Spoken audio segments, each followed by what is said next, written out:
हर कामकाजी महिला की जिंदगी एक तार पर चलने की तरह है। घर की जिम्मेदारी, समाज की उम्मीदें, ऑफिस की डेडलाइंस, बच्चे की परवरिश के बीच संतुलन बनाना आसान काम नहीं है। इसे आप ऐसे भी समझ सकते हैं जैसे पंछी के लिए एक पंख से उड़ना। किसी ने सही कहा है, एक बार जब महिला कदम उठा लेती है तो परिवार आगे बढ़ता है, गांव आगे बढ़ता है और राष्ट्र विकास के पथ पर अग्रसर होने लगता है। महिला दिवस पर धौलाधार की तलहटी में बसे धर्मशाला शहर की उन कामयाब महिलाओं से उनके विचार जानना चाहा तो समाज को एक नई दिशा देने में अपना महत्वपूर्ण योगदान दे रही हैं। तो आइए जानते हैं क्या कहना है इन कामयाब महिलाओं का। आज की युवा पीढ़ी फ्यूचर मेकर से फ्यूचर फेकर बनती जा रही है, क्या कहना चाहेंगे आप? मेरा ऐसा मानना है कि जो अभी की जनरेशन है वो काफ़ी स्मार्ट और एनालिटिकल है, लेकिन जो सही दिशा में उनको जिसमें चलना है वो उनकी निर्धारित होने में और उसमें आगे बढ़ने में जो है उनको सहयोग की आवश्यकता है। और इसलिए फ्यूचर तो डेफिनेटली यही लोग, फ्यूचर के हिसाब से देखा जाए तो यही लोग आगे आएंगे और यही लोग सभी कार्य करेंगे और इनमें पर्याप्त टैलेंट और वो आइडियाज़ हैं और स्मार्टनेस है। सही दिशा में और सही तरीके से इस टैलेंट को यूज़ करना जो है वो सामाजिक तौर पे और एक देश के नागरिकों के तौर पे हम सभी की जिम्मेदारी। आधुनिकता के दौर में हर समाज में महिला पुरुषों के साथ कंधे से कंधा मिलाकर चल रही है, फिर भी महिला पे अत्याचार और शोषण की घटनाएं कम होने का नाम नहीं ले रही। आखिर क्यों? देखिए, जैसे हम महिला दिवस मनाते हैं तो अगर आप हिस्टोरिकल बैकग्राउंड इसमें चेक करेंगे तो महिलाओं की जो जर्नी है इक्वालिटी के लिए वो बहुत पुरानी है और उसमें बहुत सारे लैंडमार्क इवेंट्स हुए हैं। तो अभी भी ये एक निरंतर प्रक्रिया है और हम काफ़ी आगे समाज में बढ़े हैं और निरंतर आगे बढ़ के ये समानता की तरफ हम जा रहे हैं। और ये एक माइंडसेट और मानसिकता का भी विषय है कि किसी एक पर्टिकुलर जेंडर को हम कमज़ोर समझते हैं या ऐसा समझते हैं कि उसको प्रताड़ित किया जा सकता है या पीछे छोड़ा जा सकता है। लेकिन इतिहास गवाह है कि जो भी समाज में समानता और म्यूचुअल रिस्पेक्ट की हिस्ट्री रही है वही सोसाइटीज़ आगे बढ़ती है, वही कल्चर्स आगे बढ़ते हैं। तो मुझे लगता है ये जर्नी चल रही है बहुत लंबे समय से, काफ़ी पॉजिटिव चेंजेस आए हैं और आने वाले समय में और भी पॉजिटिव चेंजेस इसमें दिखेंगे। मैम, आप एक जिम्मेदार वाली सीट पर आसीन हैं, हर दिन कुछ अलग देखने या सुनने को मिलता है। ऐसे में आप अपने लिए खुशी की पल कैसे तलाशते हैं? देखिए, मेरा अपना मानना ये है कि मुझे अपना काम जो है वो बहुत खुशी और सेटिस्फेक्शन देता है। तो जिस भी समय मैं कार्य क्षेत्र में रहती हूँ तो 100% अपनी कमिटमेंट यहाँ रखती हूँ और जिस समय मैं घर जाती हूँ तो कार्यस्थल को पीछे छोड़ देती हूँ। इस तरीके से मैंने अभी तक अपना वर्क लाइफ बैलेंस बनाने की कोशिश की है और अपने लिए समय निकालने की कोशिश की है। और पिछले 12 वर्ष की नौकरी के अनुभव में मुझमें खुद में पर्सनैलिटी में लोगों से मिल के सिचुएशंस को देख के समझ के एक जो मेरा वर्ल्ड व्यू है जिसको कह सकते हैं या मेरा एक्सपीरियंस है उससे मैंने भी बहुत कुछ सीखा और एज अ पर्सनैलिटी बहुत कुछ ग्रो किया है। तो अपना कार्य ठीक से करने में ही खुशी मिलती है और उसके अलावा जो फ्री टाइम है उसमें अपनी हॉबीज़ को मैं परस्यू करती हूँ। अभी तक जॉब में मैम कोई ऐसा वाकया जब या तो आपको बहुत ज़्यादा खुशी मिली हो या फिर कभी आपको ये सोचने पर मजबूर होना पड़ा कि कहीं मैंने गलत लाइन तो नहीं चलनी? देखिए, मैं जब मैं ट्रेनिंग के दौरान पहली बार पुलिस थाने में अटैच हुई थी उसी समय मुझे ऐसा अनुभव हुआ था कि मेरी पर्सनैलिटी और मेरा जो एटीट्यूड है, बिहेवियर है वो पुलिस की जॉब के लिए सबसे ज़्यादा सही तरीके से मैं ये काम कर पाऊँगी। और आज 12 साल के बाद मैं इस चीज़ पर भी मुझे लगता है कि एक बहुत ही सही डिसीजन था। हालांकि जब एग्ज़ाम वगैरह हम देते हैं तो ऐसा निर्धारित नहीं होता है कि आप प्रशासनिक सर्विसेज में जाएंगे, पुलिस सर्विसेज में या किसी अन्य सर्विसेज में। बट मुझे ऐसा लगता है कि पुलिस सर्विस मेरी पर्सनैलिटी और एटीट्यूड को सूट करती है। और मैंने जैसे पहले भी कहा, मेरी पर्सनैलिटी में, बिहेवियर में, इमोशनल बैलेंसेस में, इमोशनल कोशेंट में मुझे बहुत ज़्यादा सहायता मेरे काम के कारण मिली है। तो मुझे ऐसा कभी महसूस नहीं हुआ कि मैं गलत जगह हूँ या गलत दिशा में हूँ।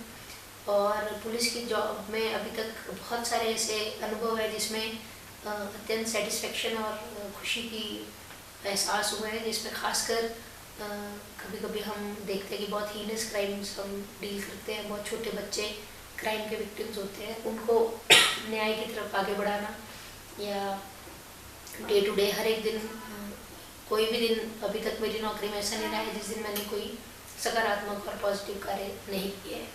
तो ये बहुत बड़ी एक सेटिस्फेक्शन का विषय मैं मानती हूँ। विभिन्न तरह की फरियाद आपके पास हर रोज आती है, क्या आपने महिलाओं जो सशक्त को बनाने के लिए या महिलाओं को स्वावलंबी बनाने के लिए आपने अपने स्तर पर या विभाग के स्तर पर कुछ काम किया है? देखिए, सबसे ज़्यादा ज़रूरी तो इस विभाग में क्योंकि ये पुरुष प्रधान विभाग इसको माना जाता था, और समय के साथ इसमें बहुत सारी महिलाएं जो हैं वो हर एक रैंक पे, हर एक पद पे आसीन हो रही हैं। तो उन्हीं को साथ लेके उनमें कॉन्फिडेंस बनाना और उनको कार्य करने के लिए प्रोत्साहित भी करना, और उनकी जो विभिन्न समस्याएं उनको साथ में लेके उनसे एक अच्छा प्रोडक्टिविटी और एफिशिएंसी निकालना, मुझे लगता है उसमें मैं अपना सहयोग मानती हूँ कि फीमेल ऑफिसर होने के नाते जो फीमेल सेंट्रिक इश्यूज़ हैं और जो पुलिस की जिस तरह की डिमांडिंग जॉब है उसमें बैलेंस बनाना, और उसके साथ ही मैंने ये अनुभव किया है कि महिला होने के नाते बहुत सारी महिलाएं जो है बेझिझक इस ऑफिस में आती हैं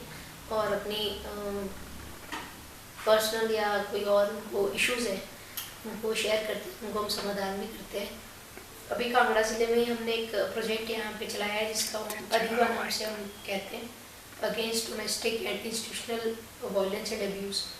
तो उसके तहत हमने ये प्रक्रिया स्टार्ट की थी कि जितनी भी कंप्लेंट्स या एफआईआर या कोई भी शिकायत जो कि कोई महिला किसी भी थाने में दर्ज करवाती है, तो उसका फॉलोअप हम लगभग 6 महीने के लिए थाने से एक नोडल अधिकारी, फीमेल नोडल अधिकारी, उनसे कांटेक्ट में रहता है ताकि विश्वास बना और वो कंप्लेंट्स दोबारा उस तरह की सिचुएशंस में ना आए। उसका काफ़ी अच्छा हमें रिस्पॉन्स मिला और क्राइम अगेंस्ट वुमेन का जो आंकड़े हैं वो धीरे धीरे हमने कम होते देखे हैं। इसके साथ ही हर एक पुलिस थाने में और पुलिस चौकी में महिला हेल्प डेस्क बनाना, क्योंकि एक झिझक रहती है कि महिलाएं पुलिस स्टेशन किस तरह से जाएं। तो महिला थाना हेडक्वार्टर पे स्थित है लेकिन बहुत दूर दराज की महिलाएं यहाँ आने से उनके लिए कन्वीनियंट नहीं है। उसको देखते हुए हर एक लोकल एरिया में एक वुमेन हेल्प डेस्क हमने बनाया है। वहाँ पे महिला अधिकारी ही सबसे पहले किसी भी फीमेल विक्टिम या कंप्लेनेंट को सुनती है, उसके बाद फर्दर। तो ये दोनों कामयाब चीज़ें मैं मानती हूँ जो हमने इनिशिएटिव लिया और पब्लिक का भी इसमें बहुत अच्छा सहयोग मिला है। आमतौर पर ये देखा जाता है कि पुलिस में रोज़ कोई ऐसा खतरनाक शख्स भी कई बार टकरा जाता है, तो ऐसा कोई वाक्य है? देखिए, हम जैसे एज पुलिस ऑफिसर आपको बहुत सारे केसेस में मर्डर के जो एक्यूज्ड है उनको डील करना होता है। डकैती और बर्गलरी ये भी केसेस हमने देखे। इसके साथ ही कई बार जो है हमें अलर्ट्स आते हैं कि कोई पंजाब में या बॉर्डर पे कोई टेररिस्ट घटनाएं हुए हैं, लेकिन उनकी मूवमेंट जो आपके एरिया में भी हो सकती है। जैसे कांगड़ा में भी इस तरह के अलर्ट्स आते हैं। और ड्रग पेडलर्स को तो हम लगातार अभी उनसे हमारा जो एक वास्ता है वो पड़ता रहता है। इसके साथ ही कांगड़ा ज़िले में जैसे अवैध हथियार इस तरह के केसेस भी हमने देखे। तो वो एज ऑफिसर मुझे लगता है कि वो जितने भी पुलिस ऑफिसर्स हैं, ऑफिशियल्स हैं, ये एक जॉब में इनबिल्ट रिस्क है ही है। और ये एक मतलब मेरे लिए भी उतना ही लागू है जितना एक सड़क पे जो सिपाही काम कर रहा है उस पर लागू है। तो वो एक हमारी ट्रेनिंग का भी पार्ट है और हमारी एप्टीट्यूड का भी पार्ट है कि इस तरह की सिचुएशन और इस तरह के लोगों को हमें डील भी करना आना चाहिए और इनको हमें समय समय पर फेस भी करना पड़ेगा। बहुत सी महिलाएं ऐसी हैं जिन्हें अपने अधिकारों के बारे में नहीं मालूम है। विशेष रूप से अगर हम बात करें कि दुर्गम क्षेत्रों में या रहने वाली महिला हो सकती हैं या कोई जो मजदूरी करती हैं वो महिला हैं, तो उस पर लेके ऐसा कुछ आप बताएंगे कि वाकई कि उनको अपने अधिकारों के प्रति कैसे जागरूक होना पड़ेगा? देखिए, अभी मीडिया के माध्यम से और प्रचार प्रसार के तंत्रों के माध्यम से अभी मुझे ऐसा लगता है कि जो अवेयरनेस है अपने राइट्स और अपने लॉज के बारे में वो काफ़ी हद तक महिलाओं में है। और हिमाचल प्रदेश देश के अग्रणी राज्यों में से है और यहाँ पे चाइल्ड लिटरेसी फिगर्स की हम बात करें या सोशल डेवलपमेंट की बात करें, हमारे इंडस्ट्रीज काफ़ी अच्छे हैं।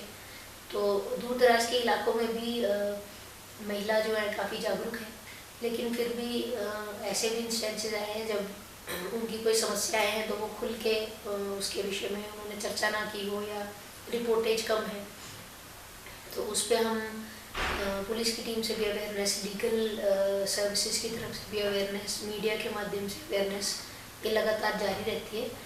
और मुझे लगता है कि इस तरह के कार्यक्रमों से लोगों में एक जागरूकता भी बढ़ती है और साथ में जिज्ञासा भी बढ़ती है कि किस तरह से नई चीज़ें उनकी लाइफ में अफेक्ट कर सकती है, शेप कर सकती है। तो ये एक निरंतर, ये भी एक प्रक्रिया है जिसमें लोग सामाजिक तौर पे इकट्ठे होकर आगे बढ़ सकते हैं। मैम, थोड़ा अगर हम प्रशासनिक कार्यों से हट के बात करें तो आपको खाने का क्या शौक सबसे अच्छा है? देखिए, मैं आउटडोर तो मेरा हमेशा से फेवरेट रहा है। बचपन से ही मैं काफ़ी आउटडोर गेम्स में एक्टिव रही हूँ। तो बचपन के समय से मुझे क्रिकेट और बैडमिंटन दो मेरे फेवरेट गेम्स हैं। मैं ये कंटिन्यूसली जब मौका मिले इसमें खेलने का प्रयास करती हूँ। नौकरी में रहते हुए मैंने ट्रैकिंग और जो रनिंग और वॉकिंग की एक्टिविटीज़ है इनमें कोशिश की है कि इसमें जितना मेरा समय निकल पाए, तो ट्रैकिंग की गतिविधियों में मैं शामिल होने का मुझे शौक़ है। और जहाँ तक खाने की बात है, मैं बहुत ज़्यादा फूडी तो नहीं हूँ, लेकिन साउथ इंडियन फूड मेरा फेवरेट है और ज़्यादातर मुझे घर पे ही खाना जो है वो पसंद रहता है। भागम भाग की ज़िंदगी में महिलाएं, विशेषकर नई पीढ़ी जो है, उसमें जो युवतियों को अगर हम शामिल करेंगे तो उनको लेकर आप क्या संदेश देना चाहेंगी? कि मेरा ऐसा मानना है कि समानता और समाज के तरक्की की दृष्टि से हर दिन जो है महिला दिवस के तौर पर मनना चाहिए। और मैं इस बात से ये कहना चाहती हूँ कि एक दिन महिलाओं को सम्मान देने से जो समानता और जो अपेक्षा है हमारी सामाजिक तत्परता की या फिर समाज को आगे ले जाने की, वो पूरी नहीं होगी। और महिला हो या पुरुष हो, हमें किसी भी व्यक्ति को पहले तो एक व्यक्ति के तौर पे देखना चाहिए और किसी भी प्रकार के भेदभाव से बचना चाहिए। और इसमें महिलाओं का अपना भी योगदान है कि यदि वो किसी पावरफुल चेयर पे पहुंचती हैं तो वो अपने साथ साथ अन्य महिलाओं को, अन्य लोगों को भी अपलिफ्ट करें। और यदि वो पारिवारिक तौर पे देखें तो अपनी बेटियों को ज़रूर बेटों के समान उनका पालन पोषण करें और बेटों को ज़रूर सिखाएं कि वो अपनी बहनों का, कल को अपनी वाइफ का जो है इक्वल ट्रीटमेंट उनको दे।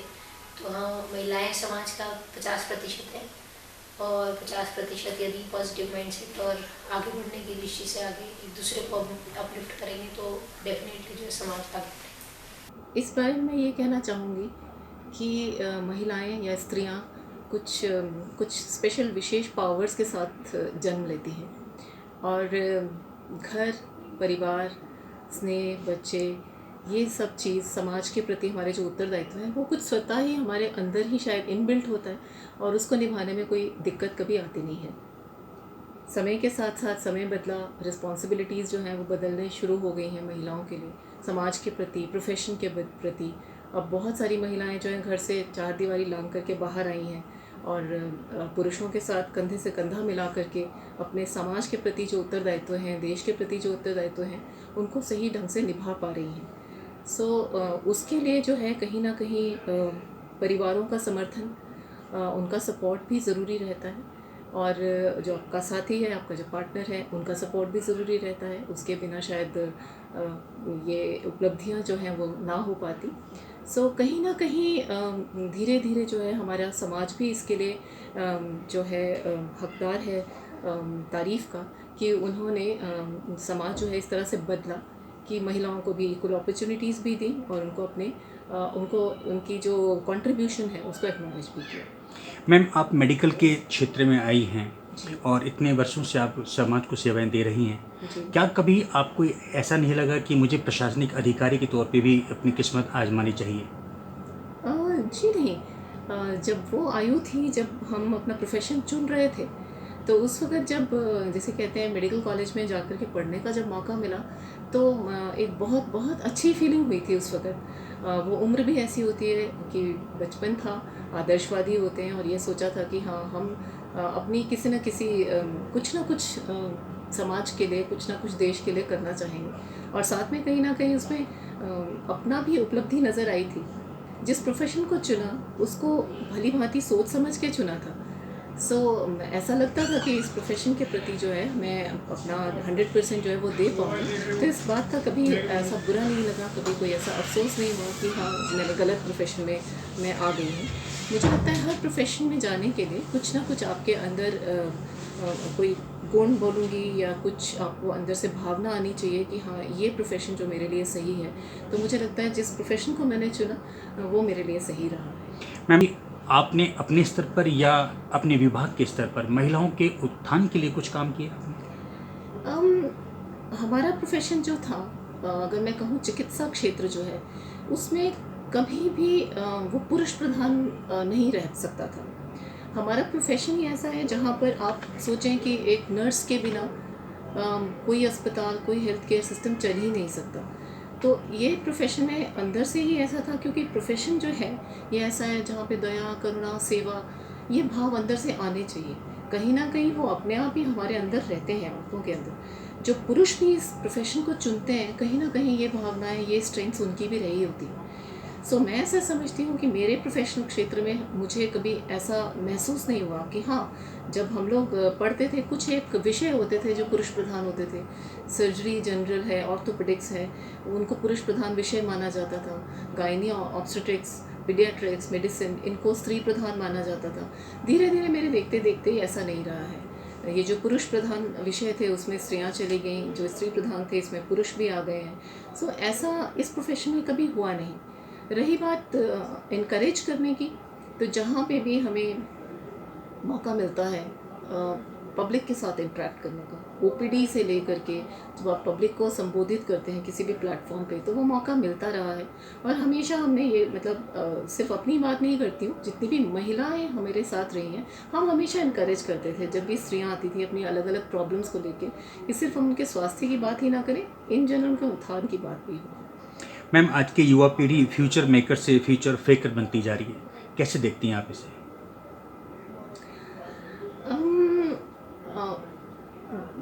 जो आपने ये सेंटेंस जो इस्तेमाल करा बड़ा इंटरेस्टिंग है। और सच में मैं मानती हूँ कि युवा पीढ़ी जो है कहीं ना कहीं भ्रमित होती जा रही है। अ, उसका कारण कहीं ये भी है कि संपन्नता भी आती जा रही है शायद। और मैं ऐसा मानती हूँ कि जीवन में अभाव का होना बहुत आवश्यक है। थोड़ा बहुत अभाव रहता है तो इंसान जो है वो प्रगति करने की तरफ ध्यान देता है कि अच्छा ठीक है, मेरे मेरे मेरे पास इस चीज़ की कमी है, मुझे यहाँ से आगे जाना है। और उस चीज़ को हम अपनी मेहनत से, या सोचते हैं कि पढ़ाई करेंगे या किसी भी कार्य में हम पारंगत होने की कोशिश करेंगे ताकि हम अपना स्वयं का विकास कर सकें। कहीं ना कहीं हमारी युवा पीढ़ी में वो जो संपन्नता आने लग गई है, वहाँ पे अभावों की कमी हो गई। अभाव कम हो गए तो इच्छा जो थी कुछ प्राप्त करने की वो शायद नहीं रही है। मुझे लगता है कि ये एक कारण है। दिशा की कमी, दिशा का होना बहुत ज़रूरी है, लक्ष्य का होना ज़रूरी है। ये दोनों चीज़ें नहीं होंगी तो भ्रमित होना स्वाभाविक है। ये हैं कि नई पीढ़ी की जो युवतियां हैं उनको क्या संदेश देना चाहेंगी? बहुत बढ़िया। मैं तो ये कहना चाहती हूँ, क्योंकि यहाँ मैं घर से शुरू करूँगी। मेरे घर में बेटी भी है, बेटा भी है। और जैसे भी हमारी पीढ़ी के जो पेरेंट्स हैं, मुझे नहीं लगता कि कहीं पे भी हमने अपॉर्चुनिटीज़ देने में अपनी बेटियों को कहीं पीछे रखा, उनको एनकरेज किया। लेकिन परिवारों की भूमिका ये भी ज़रूरी है कि जब आप अपने बच्चों को बड़ा करते हैं, रेज़ करते हैं, तो उनको उनकी जो काम है या उनका जो उसको उसमें डिवीज़न ना पैदा करें, विभाजन ना करें कि ये लड़की का काम है, ये लड़के का काम है। तो वहाँ से, घरों से शुरू होना चाहिए। और जो बच्चियाँ हैं जो पढ़ रही हैं, मुझे बहुत अच्छा लगता है जब मैं ये देखती हूँ किसी भी स्कूल, महाविद्यालय या हायर एजुकेशन में देखते हैं, तो धीरे धीरे लड़कियों की जो संख्या है वो बढ़ती जा रही है बनिस्बत लड़कों के। तो वो देख कर के बहुत अच्छा लगता है। मुझे लगता है समाज के प्रति हमारी जो रिस्पॉन्सिबिलिटी है वो बहुत अधिक होती है। स्त्री सिर्फ अपना ही प्रोग्रेस या अपना ही उद्धार नहीं करती। जब वो अपना उद्धार करती है तो साथ में पूरे परिवार का, जो अगली पीढ़ी आ रही है उसका, अपना, अपने साथ की जितनी भी महिलाएं हैं उन सबका उद्धार जो है वो साथ के साथ करती है। तो ये मैं समझती हूँ कि ये चीज़ समझना इम्पॉर्टेंट है कि जब आप अपने लिए कुछ कर रहे हैं तो अपने साथ साथ और बहुत सारे लोगों को भी आप इन्फ्लुएंस कर रहे हैं। जैसा कि हमारे शास्त्रों में भी वर्णित है, यत्र नारी से पूज्यन्ते रमन्ते तत्र देवता। जहाँ पर नारियों की पूजा होती है, जहाँ नारियों को सम्मान दिया जाता है, वहाँ देवताओं का भी वास होता है। और हमारी नारियाँ तो न केवल सृजन करता है, बल्कि शक्ति, साहस और धैर्य का एक अदम्य प्रतीक स्वरूप भी हैं। वो हमारे जीवन में माँ, बहन, बेटी, पत्नी, दोस्त के रूप में एक नए आयामों को स्थापित करती। हम लोग संकल्प लेते हैं कि हम सभी नारियों के उनका समान अवसर, उनके अधिकार, उनकी सुरक्षा और उनको सम्मान देने के लिए हमेशा प्रयत्नशील रहेंगे, क्योंकि जब नारी सशक्त होगी तभी एक समृद्ध समाज का निर्माण होगा। मेरा झुकाव महिलाओं के प्रति थोड़ा ज़्यादा रहता है, जो कि आप मेरे हर दूसरे से तीसरे वीडियो में देखते हैं। ये बातें मेरे अपनी ज़िंदगी से जुड़ी होती हैं। बचपन में जब भी मैं महिलाओं के शोषण की खबरें देखती और पढ़ती थी, ऐसे रीति रिवाज जो महिलाओं को नेगेटिवली इम्पैक्ट करते हैं, उनसे मुझे हमेशा से दिक्कत रही है। मुझे ऐसा लगता है महिलाओं की समस्याएं और मुश्किलें समझकर और उनके प्रति अपनी संवेदना बढ़ाकर हम एक बड़ा बदलाव ला सकते हैं, और ऐसे बड़े बदलाव के लिए छोटे छोटे बदलाव आवश्यक है। शुरुआत हम और आप अपने घर से कर सकते हैं, अपने बच्चों को एजुकेट करके, उन्हें जेंडर डिस्क्रिमिनेशन, इनइक्वालिटी और ऐसे भेदभाव जहां महिला और पुरुषों को एक दूसरे से अलग और अधिक ताकतवर बताया जाता है, इसमें सही गलत का ज्ञान हमें उन्हें दे सकते हैं, क्योंकि वही कल का भविष्य है। मेरी बहनों, आप कमज़ोर नहीं हैं। ऐसा कोई कार्य नहीं है जो आप नहीं कर सकती हैं। अपने आप में आत्मविश्वास बनाए रखिए, क्योंकि आपकी शक्ति अनंत है। पंख खोलिए, लंबी उड़ान के लिए सारा आसमान आपका इंतज़ार कर रहा है। आज की इस कड़ी में फिलहाल इतना ही। अगली कड़ी में आपको एक अन्य महिलाओं से रूबरू कराएंगे, जिससे आप भी गांव, शहर, प्रदेश और देश के लिए कुछ कर सकें।